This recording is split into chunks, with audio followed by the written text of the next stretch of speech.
everyone. Welcome to Adobe Live Bootcamp. We are here celebrating Pride. Happy Pride, everyone. My name is Cyn Lagos. I will be your host today. I am a visual mentor focused on photography, graphic design, and film. Today, specifically, we're going to be exploring some really cool things on Illustrator. But before we jump into that, I want to welcome you to browse through my site to learn a little bit more about my milestones. I have some incredible milestones that have everything to do with Adobe. I'm a former Adobe creative resident, and also a special place that I love keeping up with in my website is this really cool place right here. It's called Classes, where I keep up all the different streams and educational videos just for you so that you can restream them whenever you have, a nice coffee, a nice tea, you want to just chillax and check out some really cool information about different Adobe ecosystems. So really cool place here, a nice resource. We're starting off with a nice resource just for you, okay? So today we're going to be exploring Illustrator. So let's go over here to Illustrator. So if you keep up with me on socials or keep up with Adobe Live on socials, you're probably already in the know of the awesome streams that we have ready for this week, starting with us, Bootcamp. Right? Really awesome. It's a 3-day bootcamp exploring Illustrator and the ins and outs of different elements like typography and graphics, which is what we are going to be focusing particularly on today. So my theme, I like to start this with the way I approach my workflow as a graphic designer, and is to have a concept in mind. In this case, we are celebrating Pride. So I wanted to keep in mind my particular journey as a queer Latin individual in this beautiful community. And I really sit down and try to think about how to explore those different attributes within an illustration. And I encourage you to also consider that as you follow either this tutorial or try to remix it and make something of your own. So in this case, I made this really, really cool illustration called Courage, and I absolutely love it. It took me a few tries to delve into the different graphics, the typography, the layout, and this is something we're going to be exploring in the 3 days that we're here together. So today we have particularly typography and graphics. So I set up this template here for us to explore. So we have a little bit of a structure. So I like to consider the different parameters that can really aid the design process, right? Design is really cool. It's full of tools, but those tools are nothing without you navigating them with a little bit of intention. And I think this is something that I really enjoyed about this project. So we have some really cool keywords here that we're going to be exploring with some graphic representations. So things that I thought about that to me represent my queer identity is things like belonging, open to love, chosen family, inner child, the mind's eye, being considerate of your thoughts. Leadership, of course, leadership, relentlessness, right? I think I just wrote relentless there. Journey, stars, because we're all stars, I think in some aspect or another. Community, transformation, and inclusivity.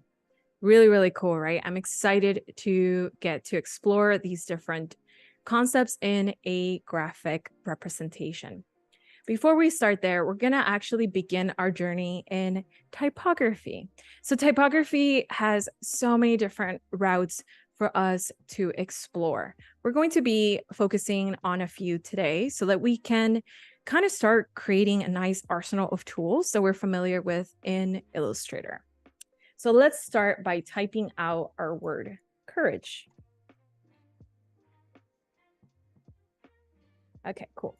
So we have our word courage here. Now, when it comes to typography, I think we love experimenting and transforming our shapes. It's something that I feel like a lot of my designer community is always excited, enthusiastic to explore, but they don't quite know how. So I wanted to explore some of those things today. Before we begin, I want you to set up your file and go to your workspace and find, particularly, we have these presets of workspaces. And we already begin, usually, if you just opened up Illustrator, you begin in Essential or Essential Classic. But we want to go into Typography, because then that sets up this entire set of tools for us to have readily accessible that has everything to do with our typographic workflow. Okay. So we're going to have this set up. So once this looks similar, you're in a great place. Perfect. Now, the other pro tip I want you to consider is that within your type tool, there's this teeny tiny button, almost like an arrow pointing down. And we have a really cool demonstration at all times, something that I find really valuable whenever I'm unfamiliar with a tool. So I take the time to just look at it, see the demo, and read what it's about. And this way I continue to educate myself on any updates that are happening in Illustrator. Okay. So in here, I'm going to go into the drop-down menu right here. And you can see when you click it, you have all of these other options. So you don't just have to type your text horizontally. There is other tools like type on path, type vertical. And this one you may not see right away because there are actually some really cool hidden tools within your type options that exist right here. And there's three little buttons, that ellipsis that kind of continues on and on. So within that, if we click it, we're going to find all of these really interesting tools. So many, there's like a gigantic vast of tools for us to explore. It's endless, right? Really awesome. This just gets you excited on the possibilities, right? So within type, you're going to find that tool that you see there that I have included. It's called the Area Type. Along with it, you're also going to find things like vertical type, and this last one here called touch type. All right, let's explore Area Type just to give you an insight of what that is. Because I remember when I saw it, I was like, what is that? Okay, in order to explore Area Type, we have to create a shape. So I'm going to create an ellipse shape. And all I did there is go into my shapes, shortcut L right here on the left-hand side. I mean, right-hand side, you can see it. All right, so we have a shape. Sweet. Now let's go back to our type tool. And then now we're in Area Type. You can see here that if we type in the center, it's going to give us this, hey, this is not a non-compound, this isn't it. But if we type on the edge, it's going to type placeholder text within that shape. And that shape could be absolutely anything. It could be a triangle, could be a square, could be a rectangle. This is in some forms imitating InDesign, if you're familiar with InDesign, right? An editorial design program. You're going to be able to do something like this within Illustrator too. So this is pretty cool if you're trying to set up body copy, if you want to have an entire poster design, but you want like a nice little paragraph explaining what this is about, or you want to tell a story via a tiny little call out. This is a pretty cool way to set that up here directly in Illustrator. All right, so that was a pretty cool tool right there that I thought was really awesome when I first found it hidden in these ellipse tools. Now let's check out this other tool here. I think this is so thebomb.com. Absolutely awesome. It's called a touch type, right? And that's really exciting because I'm going to just make this way, way bigger. I like hitting the letter E to actually transform my tool, my text, but you'll notice that it starts to get like a little wonky. So you can just hold shift and that stays true to its ratio, so it doesn't get strange. All right, we have courage there, and we're going to go to that tool. Now, you don't always have to hit the ellipse tool to access it.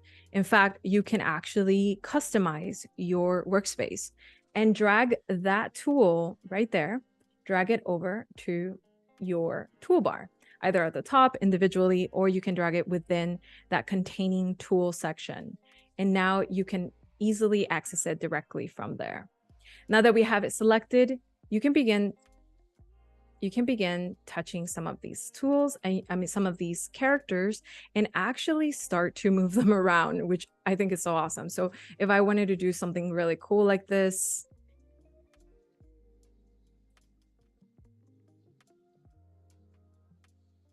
to quickly create a neat little design, I can do that. And what the best part for me is that we did not expand this text, which means that I can continue to edit it. So I can write something, well, I can change the text individually, like heart. And it's not an expanded shape, right? So that is really helpful, because then it still honors our text selection. It still has that really cool zigzag transformation that we just created. And I think in the past, my workflow was always, I got to expand it if I have to move it away from horizontal or vertical, or potentially a circle. I have to expand it. Not anymore. You can find that tool and type tool and do this without having to do any expansion. All right, let's go back here to our courage. And I'm going to start setting up some of these really interesting experiments here for us. Okay, so let's go back to courage. There you are. All right, so in courage, I've already selected my font. I selected a sans serif font, pretty bold. It's called Lemon Milk, for those of you who are wondering what this font may be. In the tools, in the type selection, I don't know what to call this, the type bar, we can find similar fonts that we have accessible within our computer. We can also find more within the font Adobe Creative Cloud, right? So we have all of these other accessible fonts that we can just download and make them accessible during our workflow.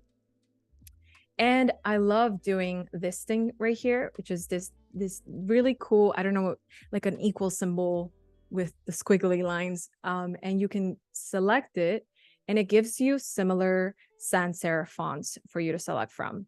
The symbol here on the side would tell you this is coming from the cloud. This is already available for you to just start playing with it.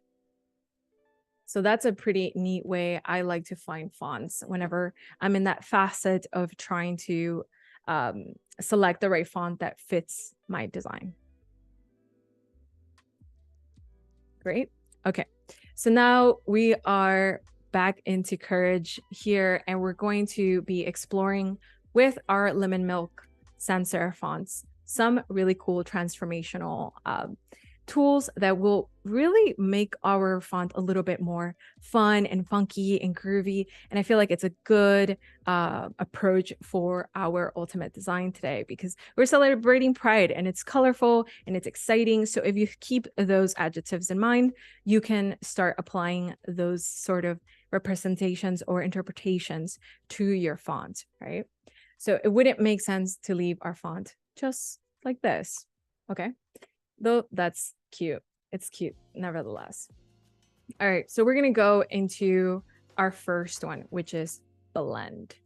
So I want to play around with my headline statement. So this, as you can see in my design, it's my headline. Okay.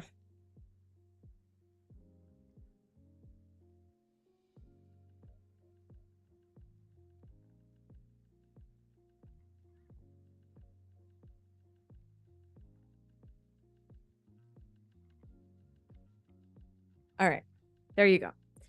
And I'm going to then, for this one, go to blend.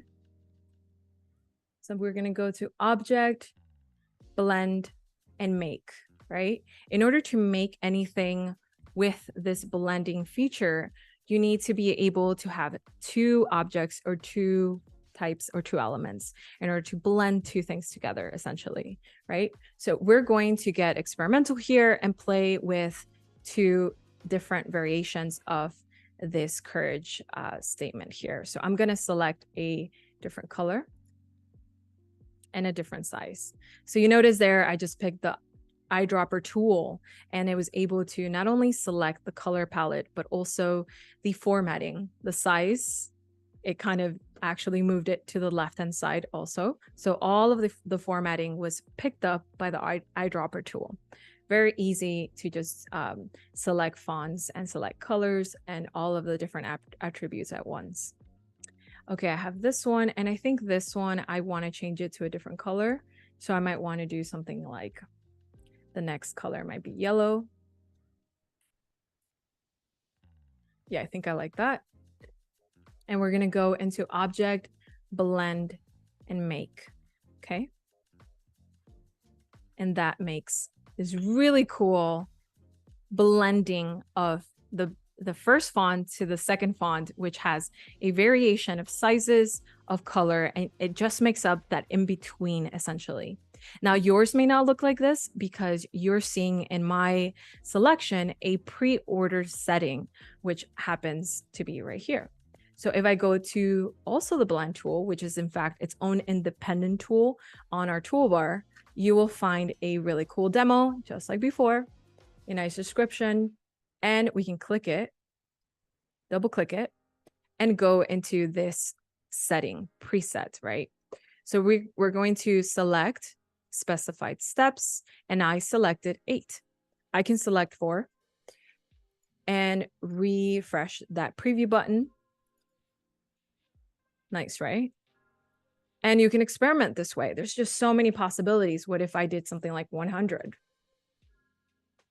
Now that creates this really cool effect, which is something in essence that we're exploring here. We're exploring a potential aspect of how do we bring the digital to the physical, and we'll be exploring some of that in the next few days on Wednesday and Thursday. So there's some really cool illusions we can start to implement to create a sense of 3D, even when it's not exactly 3D, via tools like the blend tool.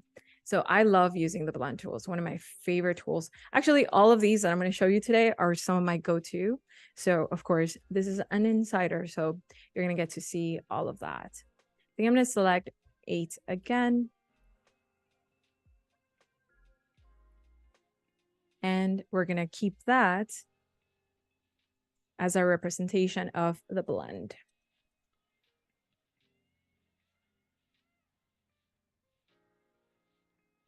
And I'm just going to make it a little bit smaller right here. Blend. Done. Okay. Just kidding. We're not done. Okay. So we're going to hit courage again and do a different experimentation. Let's do warp. I'm going to change my color here. I have a preset color palette. We're going to be exploring colors and so many cool options that we have available. I do have a color palette just for us to play with today. All right, so I have courage. And we're going to be using the warp tool. Hit that letter E to make it bigger. Hold shift to keep the ratio. Perfect. All right, we're going to go to Object, Envelop and Distort, and we're going to hit Make with Warp. And you notice there's 3 options here, which we're going to explore. Make with Warp has a really complex shortcut. So if you can do that, you could probably play the piano, just saying. But yes, Make with Warp, very simple.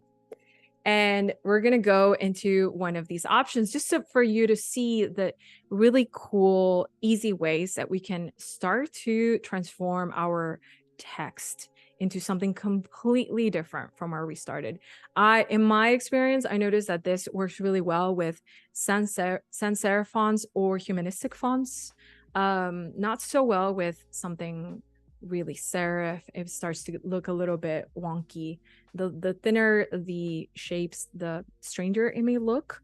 So this kind of bold condensed helps in transforming our shapes. That one's really beautiful. Look at that. Starts to look like a flag. We can create wave. And of course, we have these really specific ways to make it our own. So we can blend it a little bit and start to change the way it is shaped. So I'm going to horizontal. How much do we want there? Vertical. And of course, be kind and try to just kind of push those levels kindly. Subtlety goes a long way. However, test it, right? Test each spectrum, end of the spectrum, to see what it does. So I think I like the flag. The flag was one of my favorites. And I might want to increase it a little bit here on the vertical side and on the horizontal side. So horizontal on the vertical side. Nice. And we can also choose vertical here, and that creates something really cool. I love that. Courage. All right, that looks awesome. I love it. Let's hit OK. And that is our warp representation. Nice. 2 to go. Perfect. So let's go in here and hit. You notice that every time I start a text, it already has the text I've already selected. So that's really nice because I'm not having to go back and reselect it every single time. It has a memory of my workflow. And I think that in itself is very helpful. Okay, so let's hit courage there and select a different color palette. Let's pick, I think my colors are different. Should have done that color, but let's do that because it's the rainbow, so it don't matter. All right, we have courage, and we're going to experiment with mesh. Let's go to object. And in this case, these last 3 live essentially in the same place. Envelop and distort, make with warp, make with mesh, make with top object. Okay, so let's go with make with mesh. And you'll see here we have this dialog box asking us, do we want to have 4 rows, columns? What are you talking about? Are we like building a Greece monument? I don't know. But actually, it's really cool because it has these interesting grid systems. And the more you increase that number, the more complex they can get, right? So I like to keep something like 4, columns 4, maybe do something like 3 on the columns and rows 4, right? So you see the rows right there, and you see 1, 2, 3 on the columns. I'm going to hit OK. And when we do that, something special happens, right? Much like before, we are transforming our font, we're making it malleable, really, really different. And in the sense of what we're creating today, it fits exactly. So we're going to do the same thing here using these anchor points. And now the anchor points, I'm selecting them with this direct selection tool. So hit the letter A for a shortcut, and you can select those teeny tiny anchor points. And I might start being able to move some of this right here in the center. Could be a cool way to do that. Right? And we're just like moving this around. And you notice that the anchor points are very similar to those pen tool anchor points. It has these little levers here, so you can make that even smoother. Just pull the edges. And this is kind of like the fun part where you just start to get experimental, kind of get lost in the flow a little bit.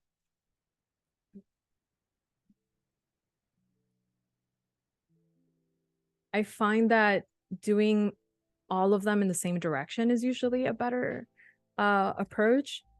Not the approach I'm doing in this moment, actually, but hey, you get a different result every single time. So let's see there.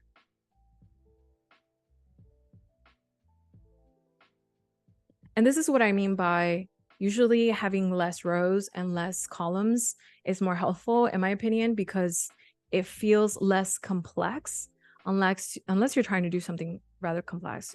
You have to spend quite a bit of time here to make it into something funky. Or maybe not. It looks funky right off the bat, right? Okay, so we have courage there with our blend tool.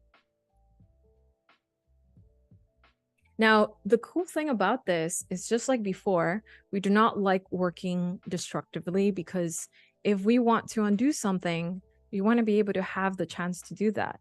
I find that even in developing this design, I often came back, left my desktop, left my laptop, and came back and revisited my choices. So if I want to be able to undo something and change it into a different statement, or maybe I want to choose something else, like a different font, I have the ability to do that because my font still exists within here and I can change it. And those attributes that we just changed, it's very complex, very time intensive anchor points that we just moved, they're still there and they're still being placed within your new statement and your new font selection. And I think that in itself is such a great consideration, because in a workflow, things change all the time, especially if it's a group workflow, right? All right, so we have our third one, mesh. We're doing good on time too. Perfect. All right, so let's do another one here. Text. And now we have a different font because we just selected a different font. This one's called Chi, by the way. I've been using it everywhere. It's just absolutely beautiful. But it's one of those fonts that much like the previous one, excuse me, it doesn't have those thin serifs, so it's gonna be okay if we mess with it. So let's write courage, hit that letter E, transform. Perfect. And now if you notice, that is actually the font that I used here, and that's going to be a direct example of what I did in order to get that. So let's pick a shape for this one. So this is called top object. And for top object, we need an object to make this experiment work, right? So much like the blend tool, it was a little bit like that. So let's go into our curvature tool, which is this pen tool that has this excess visibility of the curvatures as you're making it. So I'm going to go into that one here and select points. And I'm just clicking a point, and then I'm going to click another one, and you can see the shape being curved before I ever even made it, which for those of you who have used the pen tool in the past, we know this used to be such a headache, and not anymore. So you can see where it's going to go before it even happens.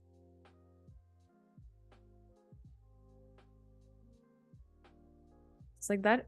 I made a pretty decently curvature shape, which in the past I would say I would begin with a rectangle and try to curve those edges and make something out of it, which is also, you know, a viable workflow. So I'm going to select these two, and I'm going to top object. Okay, so it lives in the same location. We're going to go to envelop, distort, make with top object. And just like that, it brings it into this really groovy shape we've created, right? Really neat. And that's actually how I arrived at this one right here. Now, this one, of course, involves the 3D steps, which we will be exploring on Wednesday, but it already has this foundation of like groovy curvature and like funkiness that I was after. So I'm liking this example too. I'm excited to use it, and I'm going to save it in my top object. Sweet. And now we have some new tools in our arsenal, right? We learned about the blend tool, which essentially blends two objects together or two text fonts together. Still workable. We don't have any expanded fonts. We can still work them however we want, which is really, really helpful. We learn the warp tool. Really awesome. I actually really like this result. Came out really neat. We have the mesh with those really neat grids. And we have top object, which works with an object in mind, right? Whatever object you create, if it's a triangle, it will go into that object as well. Really awesome.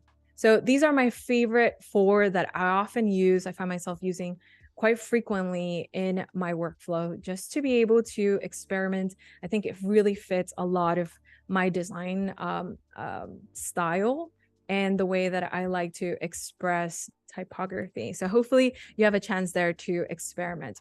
Now let's jump into these really cool representations of these adjectives that I think are phenomenal. I think it's definitely a really powerful part of the queer experience. And we're going to try to approach them with very simple shapes, but making them our own and try to create some visual representations of each one, right?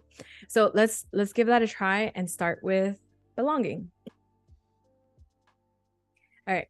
So something I've learned in my graphic design process is that most things begin with simple shapes and you can take them anywhere from there, right? Simple shapes do not create over complex things from the start. Simple shapes is just fine. So within here, we will find our rectangle, ellipse, polygon, star, and line segment, right? Just like before, we have this sort of stored set of tools within a shape. So we want to go with the ellipse tool, which has an L as a shortcut.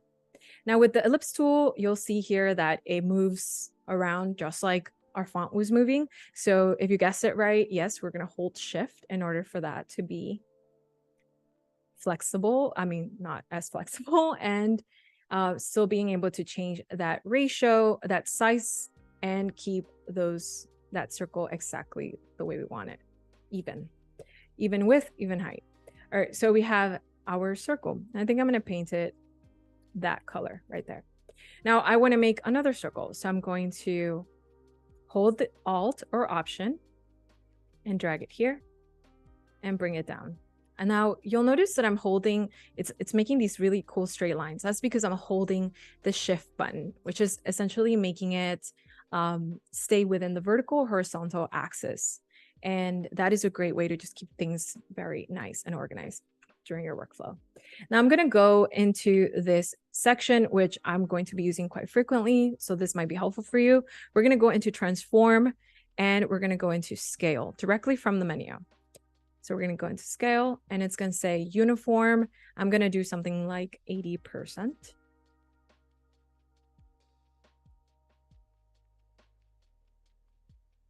Bring it back here. Transform, yeah, scale. And I can also hold that letter E. Ooh, is this part of something else at the moment? No. Okay, let's go back. I can hold that letter E and holding shift, I'm going to be able to decrease that size, and holding shift and option, I can actually center it within that anchor, center anchor point right there. So it's going to be easier for us to increase it or decrease it.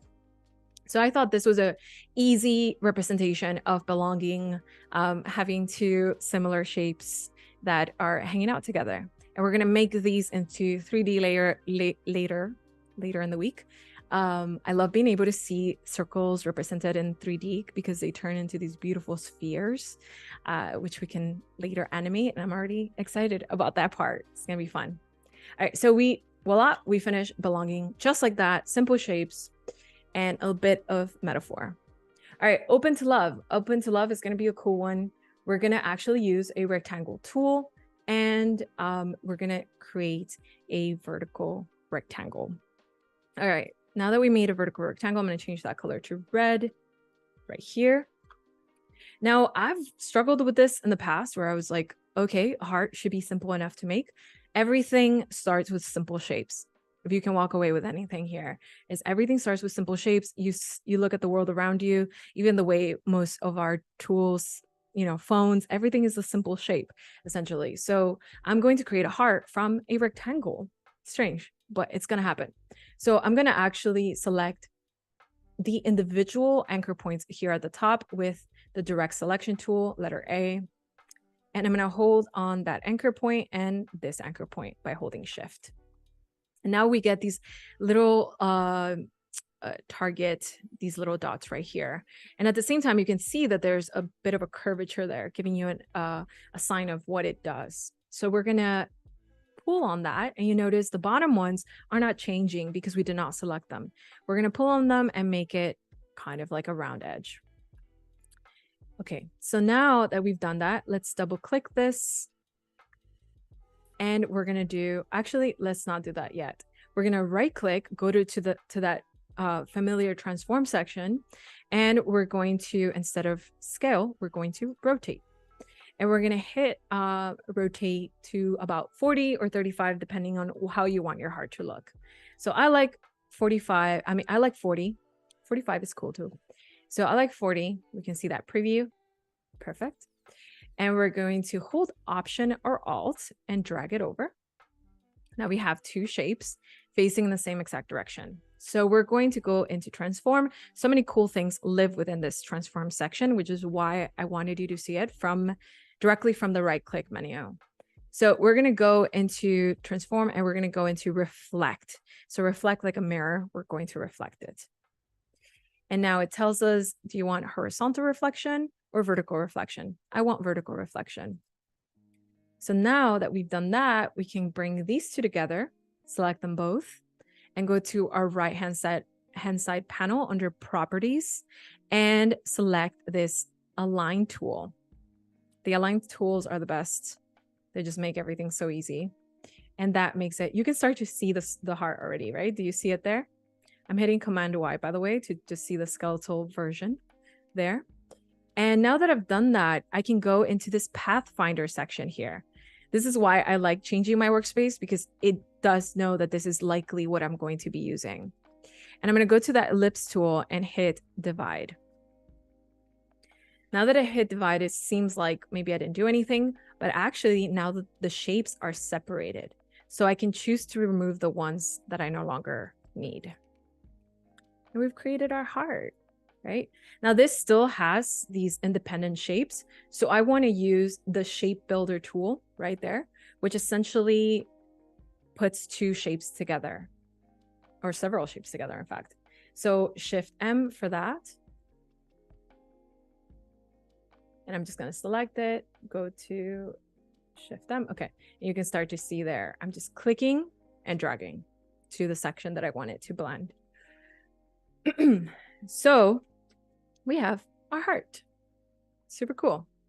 All right, let's see how far we can get here. We're probably going to cover most of these on our second day, but let's see how far we get, right? All right, nice little challenge here. So our inner child, I love thinking about this because we always have to respect our inner child, right? So we're going to actually begin with a circle again, which is awesome because gosh, circle is honestly part of everything. Every single drawing I ever make, there's a circle in it somewhere, somehow. It always began with a circle.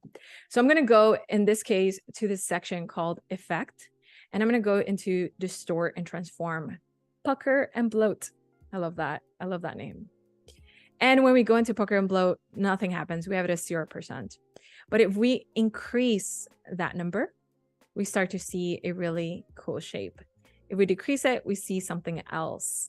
So we're going to increase that number about there. I think I like it looking a little bit more like a flower. It's kind of what I'm after. And of course, I selected sort of the sweetest, most pastel color in order to continue enhancing that representation of inner child. I'm going to hit the letter E and rotate it a little bit just to make it a little bit more playful. Oh, hit save. Oh, that was a quick reminder right there. Hit save. Never forget to hit save. All right, let's pick Chosen Family here. Yeah, we're good on doing Chosen Family. So Chosen Family, I thought it was absolutely perfect to, whenever I think about the rainbow, I always think about Chosen Family. And it's an interesting symbol in itself, because maybe that isn't a symbol that is, how would I say, that is familiar to everybody in that respect. But I think in my personal queer journey, it's really stood out to me as this like beautiful enveloping symbol of like, hey, this is a new community for you too. So I want to create a really nice rainbow here. And there's a few ways to approach it. This is the way I'm going to do it. And surprise, surprise, I'm going to make a circle, because how many things have we made with the circle so far? Pretty cool, right? So far, this one's the only square. The only square. And okay, so well, rectangle actually. All right. So now we have our circle here. We're a little bit outside our canvas, so I'm going to bring it up. All right, we have our circle, and I'm going to copy the circle. Okay, and then we're going to paste it in place. Very important. Doesn't look like anything happened, but we just pasted that copy on top of it. Let's select a different color here. And now we can see it's a different shape on top of it. Okay, so now that we've done that, we're going to go into transform, and we're going to scale it. And we're going to scale it to something like 80%. 80%? No, smaller than that. Something like 40%. Let's hit that preview button to refresh it. Okay, that looks good. All right, so much like before, some tools we already have under our tool belt is the blend tool. So we have two objects here, which we can utilize that tool with. So I'm going to go directly on my toolbar right here on the left-hand side, and I can click and click, and that's a really quick shortcut to create the blend tool effect, right? Remember that those numbers of those numbers multiplied are based on our preset. So if you want to change that, we have to double click on that tool in order to change that number, right? In this case, do I like 4? I mean, do I like 8? No, I don't think I like 8 actually. So I'm gonna do something like 5. Hit OK. And I'm gonna go into Object, Blend, Release, and go back and hit that, and that is a smaller set of multipliers. All right, but it still doesn't look quite like a rainbow, right? There's a few very specific attributes to a rainbow, and I'm going to first cut it in half. I think that is probably the first attribute above all. And we're going to go to that familiar Pathfinder tool and expand over here our options, go to divide.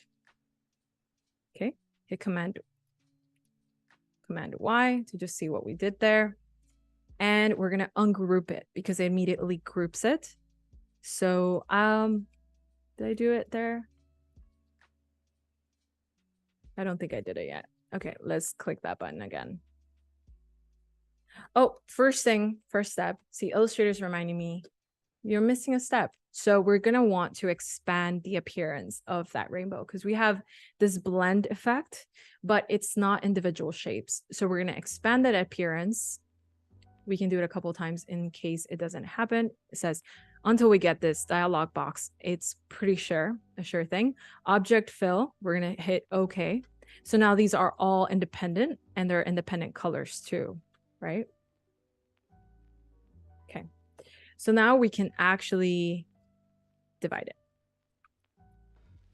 Yeah, now we can see the division, right? Those are all different shapes.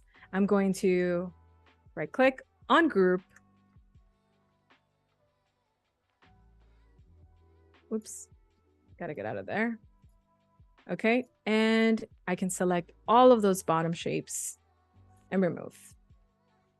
And we have a very vegetarian tomato-like rainbow. So that's not quite it yet, because the other attribute that is really vital to a rainbow is its colors, right? All of the really, really cool colors. Where do we have them? Here they are. So we're going to select all the awesome colors of the rainbow. I tend to always do a different order of ops here, but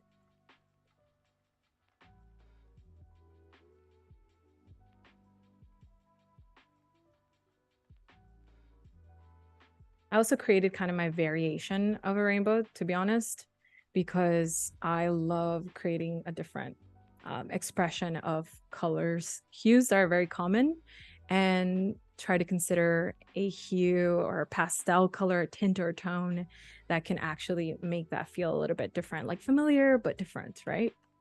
I think purple goes here. The order of a rainbow is always a little perplexing to me because it's not usually complementary. It's always slightly different.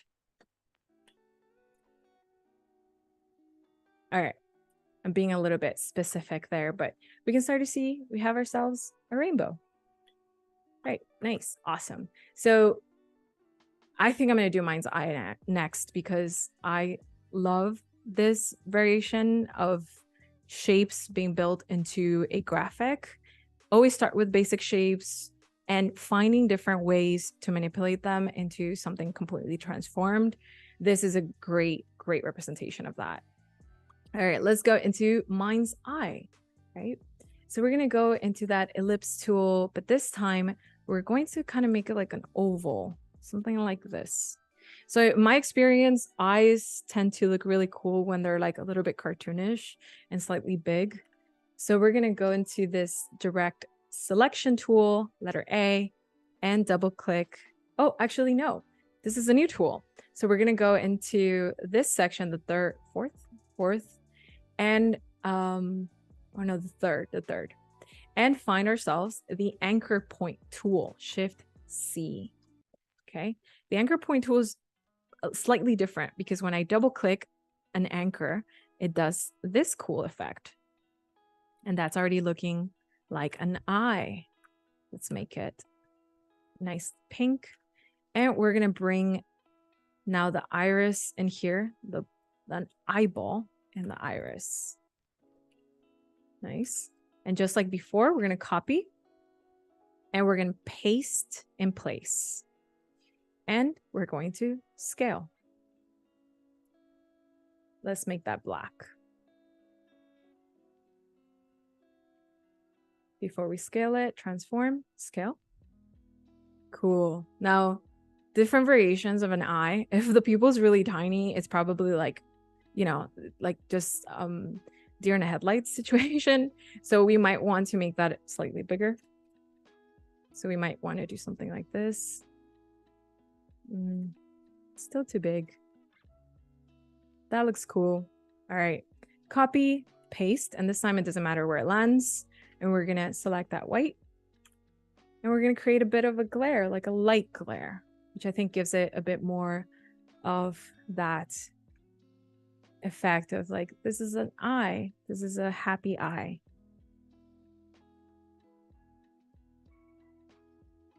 I'm really excited to make all of these shapes into 3D. And we started here, basic shapes, still 2D, but we're gonna get there. We're gonna get to our 3D effects. Cool, let's do star. I have been perplexed with star for quite a while because star, yes, let's do star. I think I'm gonna do star for now. And then we might end it with relentless. All right, so let's do star. With star, I know there's a star in here, but I like a different kind of star. So I'm gonna actually, you can do that. You can select that star pretty easily. But I'm actually going to be selecting the circle shape to create a different kind of star.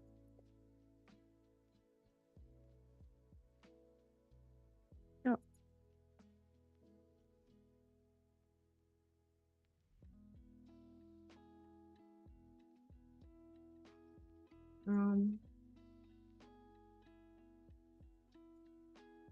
Hi, Illustrator. What's up? Oh, here you are. Okay. Let's select a circle.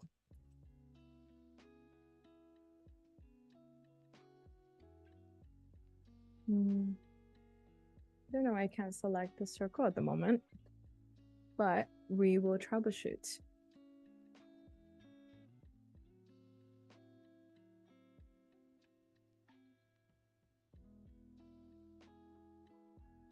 I think this is it. Maybe I have something selected.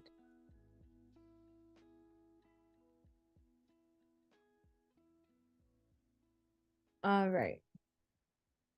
Let's do that over real quick.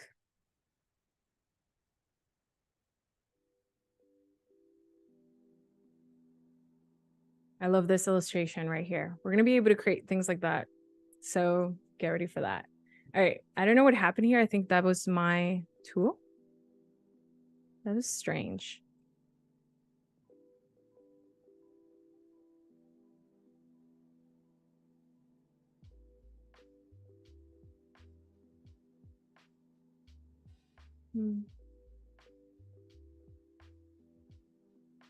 Well, I'm running a couple of things here, so it might be a matter of that. But nevertheless, here you are. Oh, that was strange.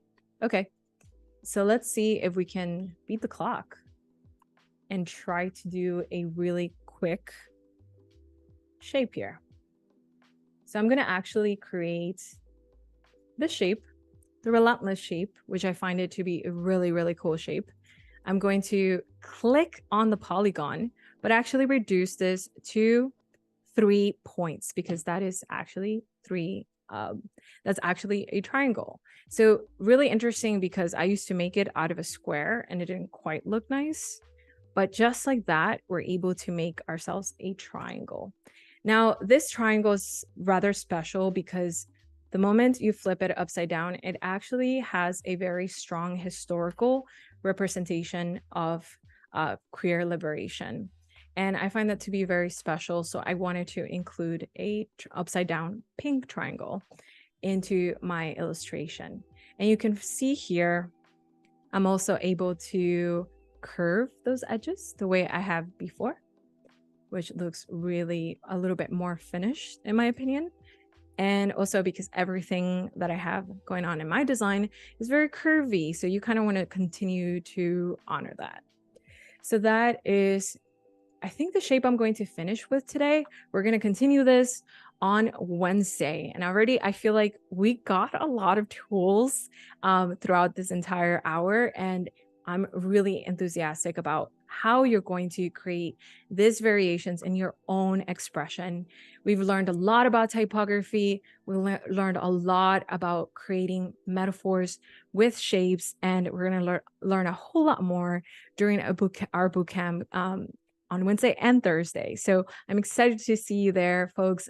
Thank you for being here. And remember, there's always the restream. So my name is Cyn Lagos, and I'll see you next time.